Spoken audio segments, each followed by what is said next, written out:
let's not beat the dead horse, right? I didn't mean it. Like, let's get over it. Let's move past it. Never mistake attention for love, or you'll end up like Yara, trapped in a marriage with a man who measures affection in apologies and bar tabs. In the chaotic ecosystem of 90 Day Fiancé, there are couples who amuse, couples who appall, and then there are those rare duos who manage to do both with breathtaking efficiency.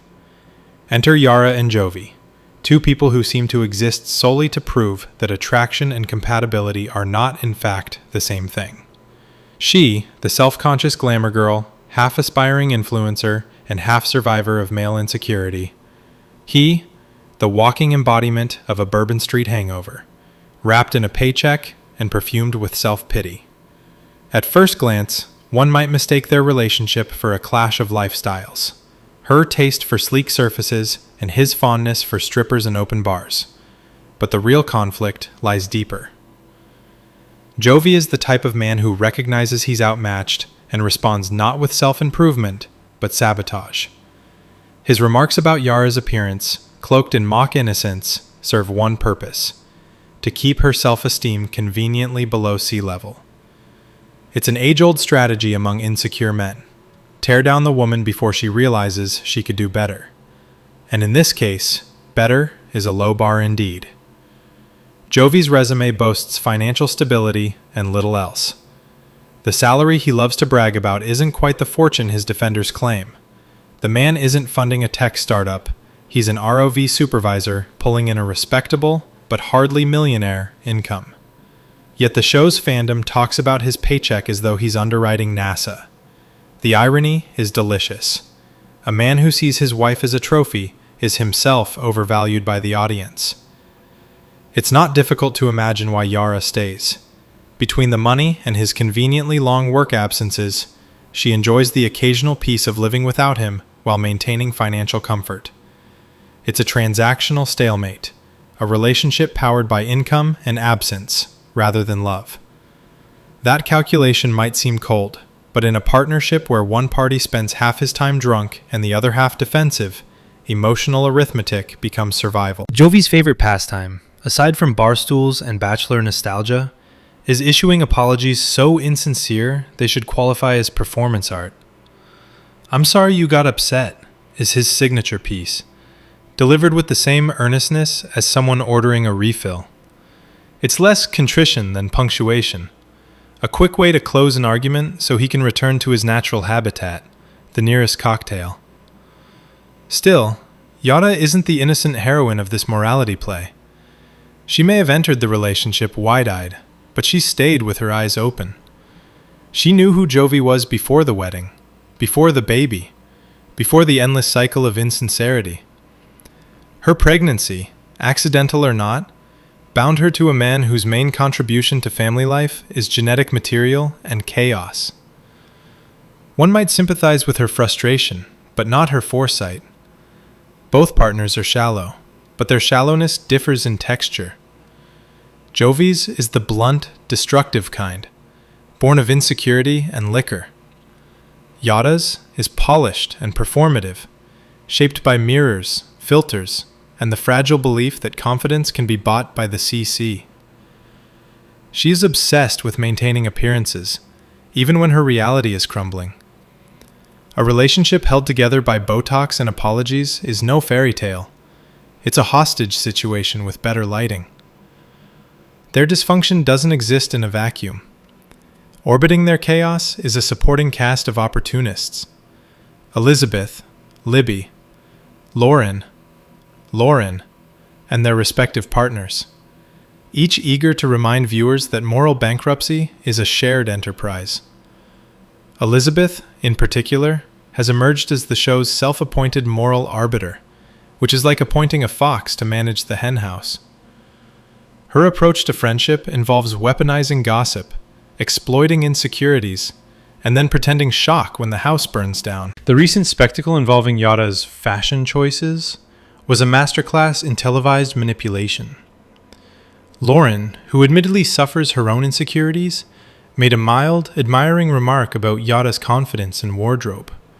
Elizabeth, sensing an opportunity for mischief, twisted that admiration into an insult. then ran to Yara to deliver the poison message with a saintly smile. The resulting tension wasn't organic drama. It was premeditated social arson. Elizabeth delights in stirring the pot, not to flavor the meal, but to ensure everyone chokes on the smoke. It would almost be impressive if it weren't so pathetic. Watching her feign innocence after igniting chaos is like watching a cat knock over a glass and then look offended that anyone noticed. She's transformed fully into her husband Andre's mirror image, abrasive, smug, and perpetually convinced that moral high ground can be claimed through volume. Together, they march through social situations like a two-person demolition crew, mistaking dominance for dignity. Loren, by contrast, remains a somewhat tragic figure. Her self-consciousness, compounded by visible stress, has made her the show's accidental empath. In a room full of narcissists, she looks almost saintly simply for possessing a conscience. Her husband, Alexei, manages to provide the rarest commodity in this universe: sincerity. He may not be a saint, but he stands as proof that quiet decency can survive in the wild. Yara, meanwhile, continues to navigate her fragile peace with an uneasy mix of vanity and vulnerability.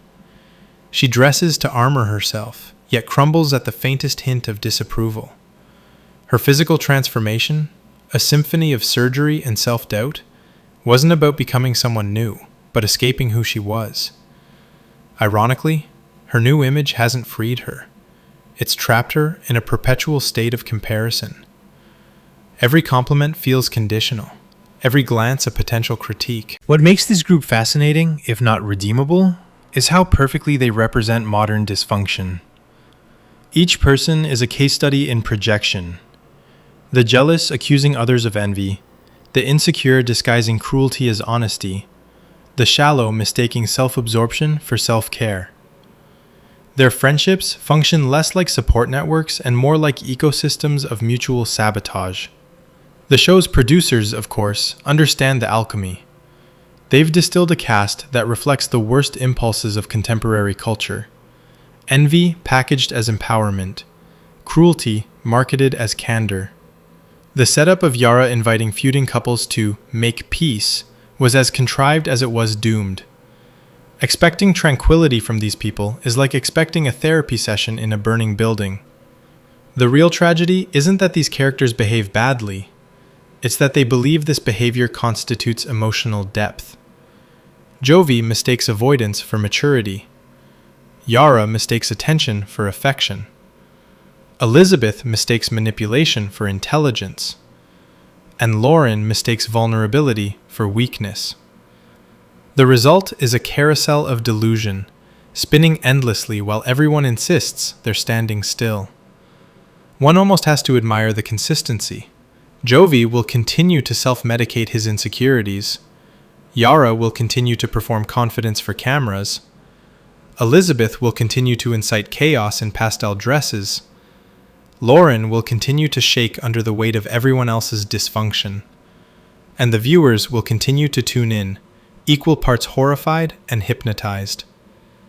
In truth, none of them deserve better. They deserve precisely each other, a self-contained ecosystem of beautiful facades and rotting interiors. They are the perfect reflection of a franchise built on fragile egos and televised therapy sessions masquerading as entertainment. Yet among the rubble, one figure still manages to elicit a measure of sympathy.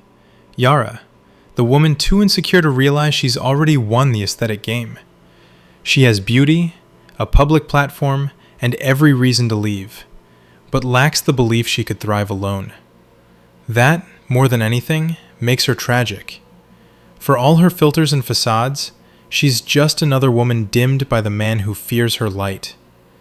And Jovi, the self-proclaimed provider, remains what he has always been, a small man with a large bar tab, trying to humble the woman who reminds him of his own mediocrity. The cruel poetry of it all is that he's succeeded, not in breaking her spirit, but in ensuring they both remain exactly what they've always been. Attractive on the outside, hollow within, and forever performing for an audience that sees them more clearly than they see themselves. It's a love story rewritten as a cautionary tale.